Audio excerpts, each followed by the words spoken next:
오늘은 우물을 다시 파는 이삭에 대해서 말씀을 같이 나누겠습니다.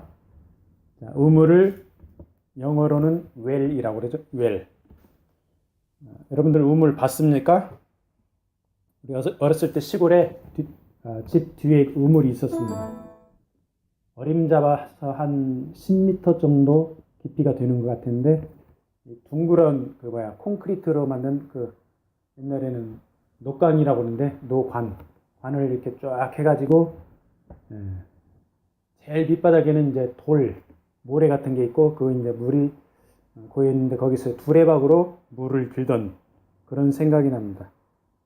그게 이제 우물인데 나중에 이제 수돗물이 들어가지고 수도꼭지만 틀면은 물이 철철철 나오게 됐죠. 근데 이삭이 살던 시대, 아브라함이 살던 시대, 족장 시대죠.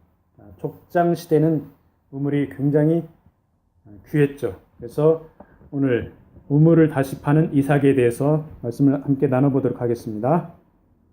자, 이삭의 아버지가 아브라함이죠.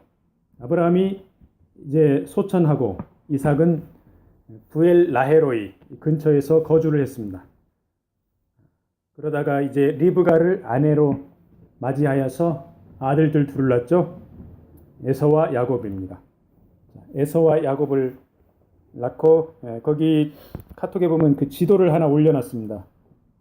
지도에 보면은 이삭이 활동한 그 무대가 나옵니다. 한번 지도를 한번 보세요. 오늘 말씀의 주요 무대는 그랄 지역과 브엘세바죠. 그랄 지역은 그 블레셋 사람들이 거주하던 데입니다. 자, 이 지도의 제일 밑에 보면은 그 브엘 라헤로이가 나오고 여기에서 빨간 화살표로 해가지고 그랄 지역으로 올라가죠. 거기서 이제 100배의 수확을 거두고 오른쪽 화살표가 오른쪽으로 돼 있죠. 빨간 화살표. 거기서 샘을 팝니다. 샘이 우물이라는 말입니다. 우물을 파고 이제 브엘세바로 옮깁니다. 그랄에서 브엘세바로 옮기는 이 부분, 그 다음에 100배의 수확을 거두는 이 부분이 오늘 말씀의 주요 무대입니다. 그래서 먼저 거부가 된 이삭에 대해서 한번 생각을 해보겠습니다. 자, 이삭이 살고 있던 곳에 큰 일이 일어났습니다. 흉년이 들었죠. 아버지 아브라함처럼 이제 흉년이 드니까 애굽에 내려가고 싶은 마음이 좀 있었을 것입니다. 왜냐하면 애굽은 그 나일강 삼각주가 있어가지고 땅이 비옥합니다. 곡식들이 풍성합니다. 그래서 아브라함이 이제 살던 곳이 흉년이 드니까 애굽으로 갔었어요. 그런데 이 이삭도 아마 그런 마음이 있었을 거예요. 근데 이삭에게 하나님께서 말씀하시죠. 애굽에 가지 말라. 내가 지시하는 땅으로 가라. 그래서 이삭은 어떻게 했습니까? 순종했습니다. 그랄 지역에서 거주하다가 브엘세바로 정착을 하죠. 하나님의 말씀처럼 애굽으로 가지 않았습니다. 12절 이삭이 그 땅에서 농사하여 그의 100배나 얻었고 여호와께서 복을 주심으로 그 사람이 창대하고 왕성하여 마침내 거부가 되어. 이삭이 거기서 주로 했던 일이 목축업과 농사일이죠. 목축업은 양이나 소떼를 기르는 유목민들이 하는 일이죠. 농사는 아마도 거기에서 밀농사를 짓지 않았을까. 거기는 이제 건기는 깁니다. 한 1년에 10개월은 비가 안 오고 1년에 비가 와봤자 한 두세 달밖에 안 오니까 벼농사를 할 수가 없습니다. 그래서 아마 밀농사를 하지 않았을까 이렇게 추정을 해봅니다. 자, 근데 이 이삭이 이방 땅에 가서 블레셋 사람들이 사는 그랄 땅에 가서 농사를 지었는데 수확을 몇 배 올렸습니까? 100배의 수확을 거뒀습니다. 이 100배의 수확을 거둔 것은 가장 큰 원인이 본문에 보니까 하나님께서 복을 주셨다 이 말씀이 나와 있습니다. 그리고 이삭이 아마 부지런히 열심히 일을 했을 것입니다. 그러니까 그렇게 수확을 거뒀죠. 그리고 거기에 살고 있던 이 블레셋 사람들이 이삭이 농사를 짓는데 아마 방해를 하지 않았을 것이다. 옆에서 좀 도와주었을 것이다. 이렇게 생각을 해볼 수가 있죠. 자, 이삭이 어디에서 농사했습니까? 12절. 그 땅에서 농사를 했습니다. 그 땅은 어떤 땅입니까? 비록 블레셋 사람들이 살고 있지만 아비 아브라함이 한때 거주하던 곳입니다. 아브라함이 하나님의 인도하심을 받으며 활동하던 무대입니다. 하나님이 이삭에게 애굽으로 가지 말고 머물라 한 그 땅입니다. 바로 그 땅에 순종함으로 거주했으므로 하나님께서 복을 주신 것입니다. 순종은 믿음과 함께 갑니다. 이삭이 하나님 앞에 순종한 것은 하나님의 인도하심을 믿었기 때문입니다.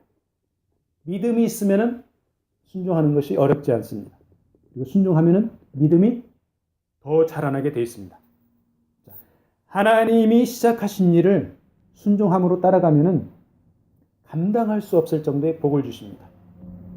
그런데 하나님이 시작하지 않고 인간의 야망으로 시작한 일, 시작한 사역, 하나님께서 책임지지 않습니다.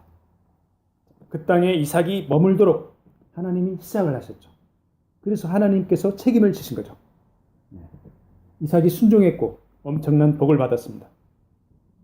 우리 각자 개인, 그리고 교회들, 그리고 사역들, 하나님께서 먼저 시작하시도록, 하나님께서 역사하시도록 자리를 내드리면은 하나님께서 책임을 져주십니다. 그렇지만 우리가 인간적인 야망을 가지고 설치고 돌아다니면은 하나님께서 책임을 지지 않습니다. 하나님이 우리를 만지시면 우리가 엄청난 거부가 될 수 있습니다. 이삭과 같이 우리의 사역이 커질 수가 있습니다. 하지만 내가 노력하면 작은 부자는 될 수 있습니다. 사역이 조그맣게 성공을 할 수 있습니다. 그렇지만 전적으로 하나님께서 일하시도록, 하나님께서 시작하시도록 하나님께 맡겨드리고 거기에다가 우리가 노력을 플러스를 해야 됩니다. 우리의 노력만 가지고는 절대로 충분하지 않습니다. 아멘. 자, 100배를 얻었다는 것은 최대의 수확을 올린 것입니다. 자, 농사를 지으면은 꼭 필요한 것이 있습니다. 비가 와야 되고 햇빛도 비춰줘야 됩니다. 그리고 농부들이 잡초도 뽑아주고 열심히 정성껏 돌봐줘야 됩니다. 이렇게 해서 수확을 많이 얻는 것이 30배, 60배 이렇게 수확을 얻습니다. 자, 그런데 100배를 얻었다는 것은 하나님의 은혜로 최대의 수확을 올렸다는 것을 표현한 것이죠. 이 100배, 예수님도 씨앗 비유를 말씀하면서 좋은 땅에 떨어진 씨앗이 30배, 60배, 100배의 열매를 거두었다 이렇게 말씀하고 계십니다. 그래서 이 100배라는 것은 하나님께서 복을 주셔서 최대의 수확을 거두었다 그 말입니다. 이 100배 이야기가 또 나오죠. 마가복음 10장 29절 말씀을 읽어드리겠습니다. 예수께서 가라사대 내가 진실로 너에게 이르노니 나와 및 복음을 위하여 집이나 형제나 자매나 어미나 아비나 자식이나 전토를 벌인 자는 금세에서 집과 형제와 자매와 모친과 자식과 전토를 100배나 받되 핍박을 겸하여 받고 내세 영생을 받지 못할 자가 없느니라. 아멘. 자, 여기서 버렸다는 것은 진짜로 가족이나 땅과 이것들 이러한 존재들을 완전히 등을 졌다는 것이 아니고 주님 앞에 내려놓았다. 그러니까 주님을 먼저 우선시했다. 그런 말입니다. 이제 까딱 잘못하면은 가족들을 완전히 등지고 가족들을 떠나서 온전히 하나님 일만 했다. 그런 뜻이 아닙니다. 자, 내려놓았다.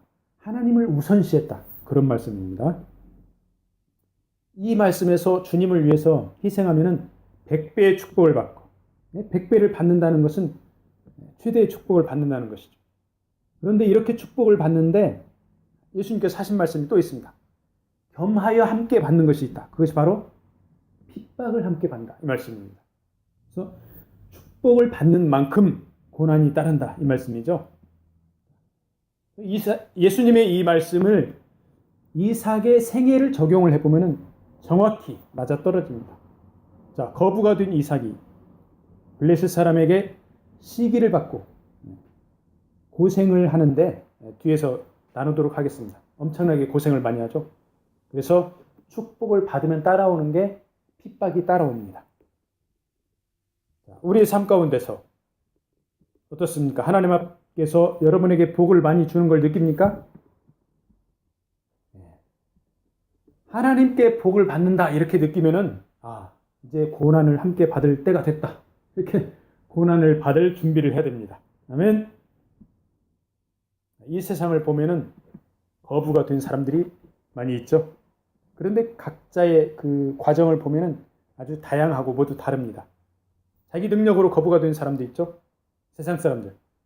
장사를 열심히 해서 거부가 된 사람이 있습니다. 최첨단 산업으로 기가 막힌 아이디어로 페이스북이나 그런 구글 최첨단 산업을 통해서 거부가 된 사람도 있습니다.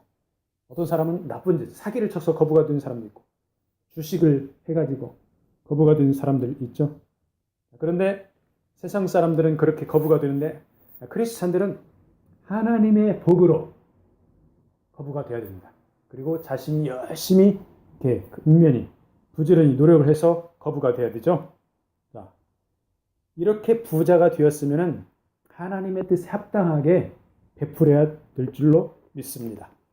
아멘. 자, 이삭이 이제 큰 부자가 됐는데 블레셋 사람들이 드디어 가만히 보고 있지를 않습니다. 방해를 시작합니다. 그래서 두 번째로는 블레셋 사람들의 방해에 대해서 나눠보도록 하겠습니다. 자, 이삭의 패밀리가 그랄 땅에 와서 농사를 짓고 양과 소를 기를 때 처음에는 블레셋 사람들이 도와준 것 같아요. 도와줬을 것입니다. 농사 짓는데 땅이 있어야 농사 짓죠. 이 땅 농사 짓도록 그랄 사람들이 땅을 내줍니다. 빌려줍니다. 이방 사람인데 적대시하지를 않습니다. 그런데 이삭이 잘 풀려가지고 축복을 엄청나게 받고 소떼도 많아지고 양떼도 많아지고 수확도 100배나 거두고 하니까 블레셋 사람들이 살살 배가 아프기 시작합니다. 근데 무력을 써서 폭력을 행사해서 쫓아내진 않는데 그냥 대놓고 나가라 쫓아내죠. 자, 농사지어서 자리 잡고 살면서 양도 기르고 소도 기르고 있는데 떠나라고 가죠. 이 떠나라는 표시로 폭력을 쓰지 않는 대신에 어떤 행동을 취합니까? 우물을 메워버립니다. 14절에 보면은 양과 소가 떼를 이루고 노복이 심히 많음으로 블레셋 사람이 그를 시게 하여서 그 아비 아브라함 때에 아비의 종들이 판 우물을 막아버리고 흙으로 메웠더라. 아비멜렉 이삭에게 이르되 네가 우리보다 크게 강성한 적 우리를 떠나가라.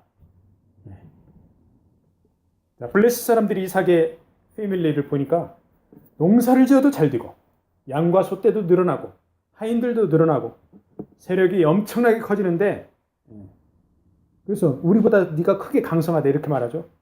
배가 아프고 시기하는 그런 마음이 생기죠. 자, 여기에서 이제 이삭의 가문이 더 커지면은 자기네들의 세력이 약해져서 아마 위험해지겠다 이런 생각도 했을 것이에요. 그래서 떠나가라 이렇게 요구를 하는 거죠. 우리가 살다 보면은 잘 풀리는 느낌을 받을 때가 있죠. 그럴 때 반드시 시기하는 블레셋 사람들이 우리를 찾아옵니다. 그래서 우리의 생업에 위협을 가하면서 쫓아내려고 하는 그런 세력들이 있기 마련입니다. 이러한 방해를 맞닥뜨리면은 어떻게 됩니까? 이삭처럼 하나님의 인도를 따르면 됩니다. 하나님의 인도하심에 따라가면 됩니다. 이삭은 블레셋 사람보다 이제 크게 강성해졌어요. 그렇지만 싸우지 않고 내려놓았습니다. 그리고 떠나 주었습니다. 우리가 뭔가 잘 나가는 것 같을 때 내려놓아야 할 것 하나님께서 말씀하시면 내려놓아야 됩니다. 과감하게 내려놓고 그 장소를 떠나라 이런 사인을 주면 과감하게 떠나야 됩니다. 그렇게 하기를 축복합니다. 그리고 다른 한편으로 이제 블레셋 사람들이 이삭을 시기했다고 하는데 우리가 블레셋 사람이 될 수도 있습니다. 한 동네에 사는 사람이 좋은 집을 사고 좋은 직장 다니고 폼나게 살면 우리가 그 사람을 시기할 수 있다 이거죠. 큰 교회에 가면은 교인들이 많이 있죠. 교인들이 많으니까 각자의 생활 방식이 다 다릅니다. 어떤 사람은 보니까 집안 다 잘 됩니다. 좋은 직장 다니고 사업도 잘 풀리고 모든 면에서 잘 될 때 그 집안을 보면서 우리가 시기하는 마음이 들 수 있다 이거죠. 이렇게 우리의 마음에 시기와 질투가 싹 들 때 그 근본이 무엇입니까? 왜 우리의 마음속에 시기와 질투가 싹 듭니까? 하나님과의 관계가 약하거나 하나님과의 관계가 없기 때문입니다. 블레셋 사람들은 하나님과의 관계가 없었죠. 이 블레셋 사람들이 나중에 이삭을 찾아와서 평화 조약을 체결하자고 했죠. 이때 이 블레셋 사람들이 하는 얘기가 28절 29절에 보면 여호와께서 이삭 너와 함께 계심을 우리가 분명히 보았다. 너는 여호와 하나님께 복을 받은 자다. 이렇게 블레셋 사람들이 이삭한테 이야기를 해요. 뭡니까? 블레셋 사람들이 하나님을 알아요. 어떻게 합니까? 지식적으로 알아요. 이삭이 하나님께 복을 받아 번성하게 되는 것을 알았지만은 그들은 하나님 앞에 관계 가운데 나오지를 않았습니다.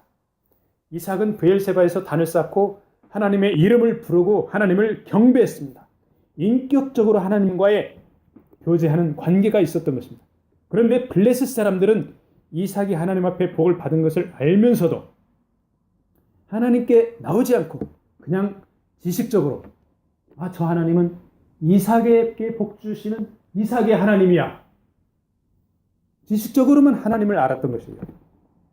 우리가 이삭처럼 하나님 앞에 나오며 경배하며 인격적으로 하나님과 관계를 가져야 됩니다.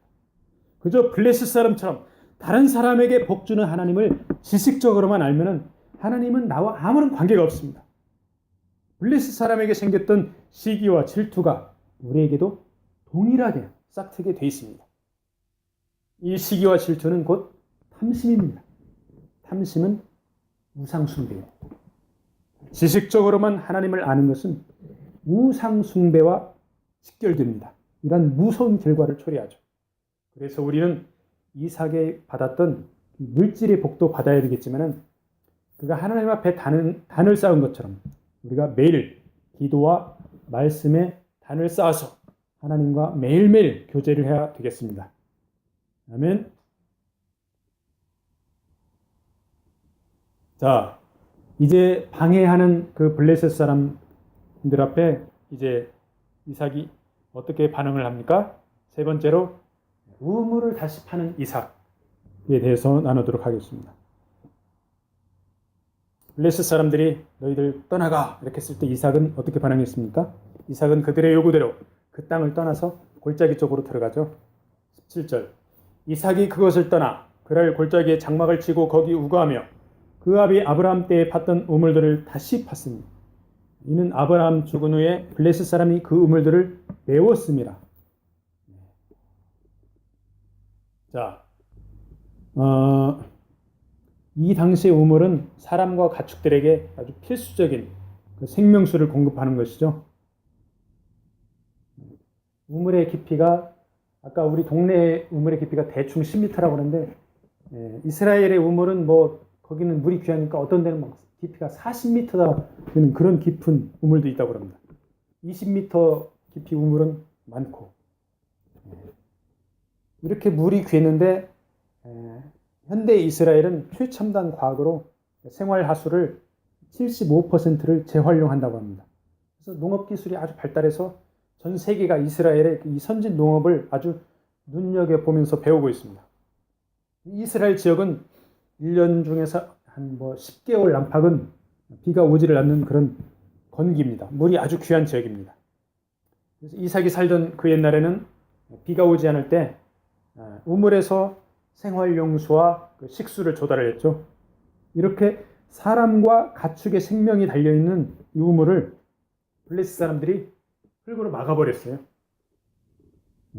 사실 이 우물들은 아브라함이 옮겨다니면서 팠던 그 우물들입니다. 이 이삭은 우물을 다시 파고 아브라함이 불렀던 우물의 이름, 그 이름을 다시 썼습니다. 우물이 얼마나 귀했으면 이름까지 붙여놨을까요? 그런데 이 블레셋 사람들은 이삭이 다시 파놓은 우물을 자기네 것이라고 또 우깁니다. 예. 그래서 블레셋 목자들과 이삭의 목자들이 우물을 가지고 다툽니다. 서로 자기네 양, 소 이렇게 물을 먹이려고. 그래서 다툰다는 뜻으로 그 우물 이름을 에색이라고 하였습니다. 자, 목자들은 다투었지만 이삭은 싸우지 않고 옮겨서 다른 우물을 또 팝니다. 근데 다른 우물을 또 파는데 또 어떻게 합니까? 목자들끼리 또 다툽니다. 그래서 그 우물 이름은 뭐라고 이름을 지었냐면 신나라고 이름을 지었습니다. 신나는 대적한다. 다투자는 거하고 비슷한 말이죠. 대적한다. 자, 이삭이 어떻습니까? 마음이 어땠을까요? 심히 마음이 곤고하죠. 생각 같아서는 무력을 써서 이삭이 아주 강성하게 됐죠. 그냥 쫓아내고 그 우물을 차지할 그런 마음도 아마 있었을지 몰라요. 그렇지만 이 이삭의 그 성격을 성경을 쭉 읽어보면 이삭이 아주 온유한 사람입니다.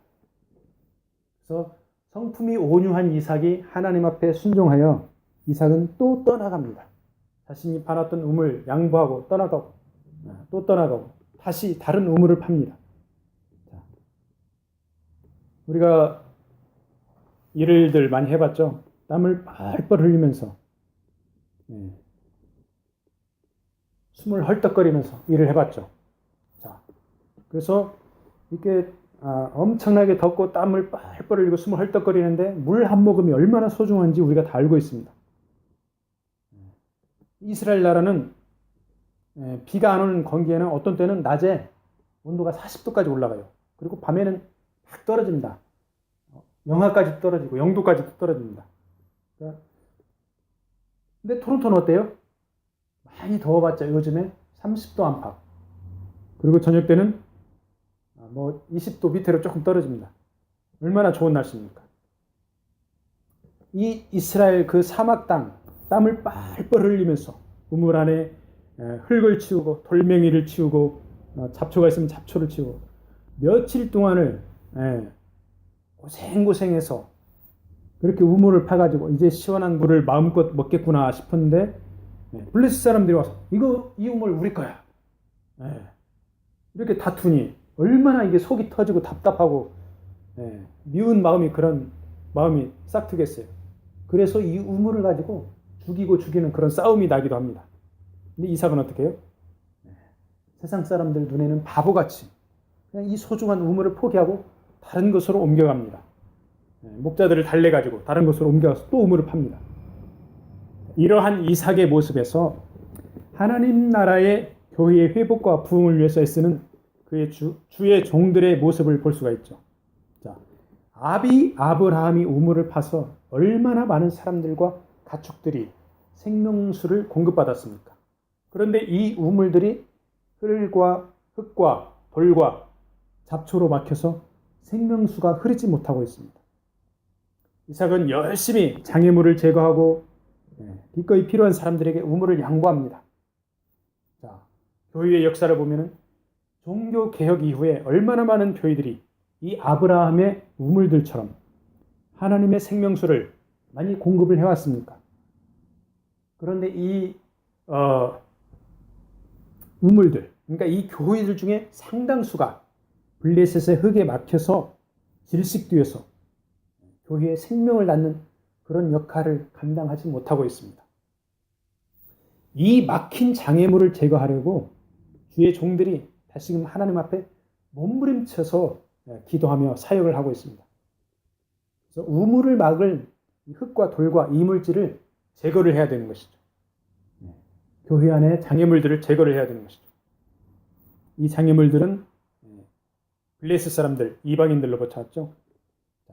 세상으로부터 온 하나님의 교회들의 숨통을 조이는 흙과 벌과 이물질, 교회에서 제거를 해야 되죠. 돌같이 강팍한 마음, 말씀보다 앞서는 세상의 지식과 방법들, 복음의 순수성을 떨어뜨리는 흙과 잡초 같은 그런 섞인 것들, 이러한 장애물들을 하나하나 교회에서 치워나가야 됩니다. 그리고 우리가 피땀 흘려서 이루어놓은 그런 우물일지라도 다른 사람이 필요하다면 내려놓아야 됩니다. 뭡니까? 깨끗한 우물은 다른 사람에게 줘야 된다. 지저분한 것들은 우리가 맡아서 치워야 된다. 그 말씀이죠.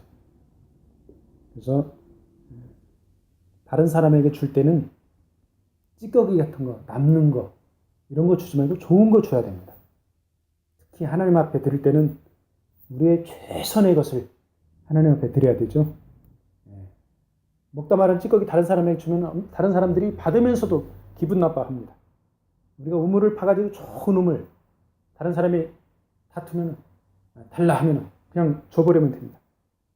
그리고 이제 지저분한 것들 그런 거 치우는 것 그런 거는 하나님의 사람들 주의 종들의 몫이죠. 낮은 자들의 몫이죠. 아멘. 그래서 우리는 우물을 자꾸 파고 또 파야 됩니다. 우물들을 퍼서 자꾸 생명수를 흘려 보내야 됩니다. 우물은 퍼낼수록 새로워집니다. 우물물을 안 퍼내면 벌레도 생기고 새로운 물이 나오지도 않습니다. 하나님의 은혜를 받았으면 자꾸 나누어 줘야 됩니다. 받은 은혜를 나만 꼭 쥐고 있으면 한 달란트 받은 종이 땅에 묻어둔 거나 다름이 없습니다. 악하고 게으른 종이라고 주님 앞에 책망을 받는 것이죠. 은혜를 받는 대로 계속 퍼주는 것은 말씀도 퍼주고 물질도 퍼주라는 사랑을 자꾸 주라는 그 말씀이죠. 그러면 하나님께서 더 새로운 은혜를 풍성하게 베풀어 주십니다. 이것이 바로 지경이 넓혀지는 그런 삶인 것이죠. 아멘. 오늘 말씀을 마무리하겠습니다. 하나님의 복을 받아 거부가 된 이삭에게 바로 뒤따라온 것은 블레셋 사람의 시기와 방해입니다. 하나님의 축복에는 반드시 유혹과 위험이 뒤따라옵니다. 이삭의 경우에는 위험이 뒤따라왔죠. 축복이 클수록 위험도 커집니다. 이삭은 어떻게 위험을 비켜나갔습니까? 이삭이 막힌 우물을 다시 팔 때마다 시비를 걸고 자기네 것이라고 우기던 그 블레셋 사람들에게 포기하고 양보하고 뒤로 물러났죠. 바로 희생하는 자세. 예수 그리스도처럼 희생하는 자세로 어려움을 극복했죠. 자, 한쪽 뺨을 맞으면 다른 한쪽도 내밀라. 이런 주님의 자세죠. 자, 이삭은 우물을 파서 블레셋 사람에게 선물을 한 격이죠. 갖다 바친 것이죠. 그래서 하나님께서 지경을 넓혀주신 것입니다. 22절 말씀에 보니까 이삭이 거기서 옮겨 다른 우물을 팠더니 그들이 다투지 아니하였으므로 그 이름을 르호봇이라 하여 가로되 이제는 여호와께서 우리의 장소를 넓게 하셨으니 이 땅에서 우리가 번성하리로다 하였다. 르호봇은 넓은 곳들이라 이런 뜻이죠. 하나님께서 넓은 장소를 주셔서 다툼이 멈추었다 이 말씀입니다. 하나님 나라의 회복과 부흥은 이삭과 같이 꿋꿋이 생명수의 근원을 얻기 위해서 장애물을 제거하면서 이루어집니다. 자신을 희생하면서 우물을 공급할 때, 즉 생명수 복음을 전할 때 회복과 부흥이 일어납니다. 이삭은 실제로 번성하고 부흥하여 갔습니다. 이렇게 번창해 가는 이삭을 보고 쫓아냈던 블레셋 사람들이 찾아와서 평화 조약을 맺습니다. 이 블레셋 사람들이 하는 이야기가 여호와 하나님께서 이삭 너와 함께 계심을 분명히 보았노라 이렇게 인정을 하죠. 그 하나님 앞에 나오지 않은 블레셋 사람들 참으로 안타깝죠. 이삭이 번창한 것처럼 하나님 나라의 교회도 전 세계에서 회복과 부흥을 경험하기를 하나님 앞에 간절히 기도를 해야 됩니다. 그리고 우물 안에 막힌 장애물들을 제거하고 생명의 샘물을 매일 나누어야 되겠습니다. 자, 이삭은 브엘세바로 올라가서 하나님께 번성하리라는 언약을 다시 확인받습니다. 그리고 나서 단을 쌓고 예배를 드립니다. 브엘세바는 맹세의 우물 또는 일곱 우물이라는 그런 뜻이죠. 성경학자들은 이삭이 최소한 7개의 우물을 팠으리라 이렇게 추정을 합니다. 그리고 하나님께 언약을 확인받은 것입니다. 그 하나님을 이삭은 단을 쌓고 경배를 한 것이죠. 이번 한 주간도 이삭처럼 부지런히 우물을 파고 부지런히 일하고 장애물을 제거하고 하나님을 예배하는 자세로 살아가기를 축복합니다. 아멘.